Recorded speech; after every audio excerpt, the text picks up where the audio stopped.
একদিন এক ইহুদি একদল মুসলিমের সামনে এসে দাঁড়িয়ে বলল, যদি তোমরা সত্যি সঠিক পথে থাকো তবে আমার 3টা প্রশ্নের উত্তর দাও। কেউ পারলে আমি মেনে নেব ইসলাম সত্য ধর্ম। প্রথম প্রশ্ন, বলো তো আল্লাহর আগে কি ছিল?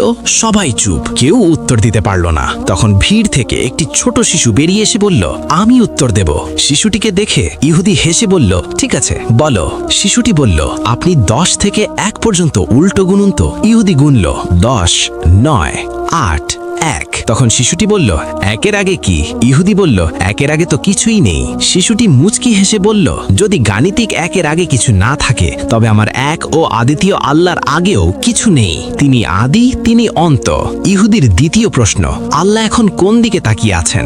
শিশুটি একটি জ্বলন্ত মোমবাতি নিয়ে এলো এবং জিজ্ঞেস করলো, বলুন তো এই আলোটা কোন দিকে তাকিয়ে আছে? ইহুদি বলল, আলো তো সব দিকেই সমানভাবে ছড়ায়। শিশুটি বলল, আল্লাহ তো আসমান ও জামিনের নূর, তিনি কোনো একদিকে নয়, একই সময় সব দিকে এবং সবার ওপর দৃষ্টি রাখেন। হতভম্ব হয়ে ইহুদি বলল, শেষ প্রশ্ন, আল্লাহ এখন কি করছেন?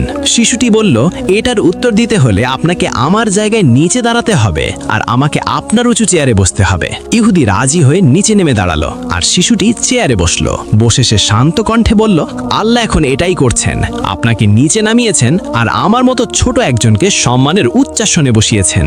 উত্তর শুনে ইহুদির চোখ ভিজে গেল। সে তখনই সবার সামনে সত্য স্বীকার করে নিল।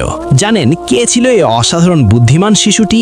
ইতিহাস বলে ইনি ছিলেন ফিকহ শাস্ত্রের জনক ইমাম আবু হানিফা রহমাহুল্লাহ। তার এমন প্রজ্ঞার জন্য কমেন্টে লিখুন সুবহানাল্লাহ।